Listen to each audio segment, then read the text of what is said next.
বৃহস্পতিবার পবিত্র রাতে কেউ যদি এই দোয়াটি 100 বার পরে কোনো দিন পৃথিবীর কোনো মানুষের কাছে তার হাত পাততে হবে না, পৃথিবীর সব কিছু তার পায়ের নিচে আল্লাহ হাজির করে দিবেন।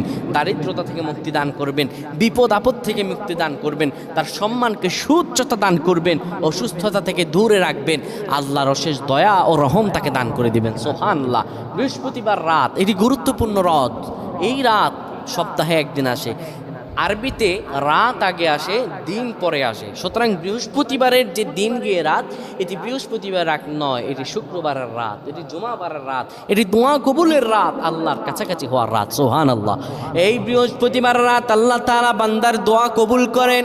কেউ যদি বৃহস্পতিবার রাতে ঈশা নামাজের পরে পবিত্র হয়ে ইয়া হাইয়ু ইয়া হাইয়ু ইয়া হাইয়ু ইয়া রফিয়ু ইয়া রফিয়ু ইয়া রফিয়ু এই দোয়াগুলো পড়তে পারে 100 বার, আল্লাহ রাব্বুল আলামিন তার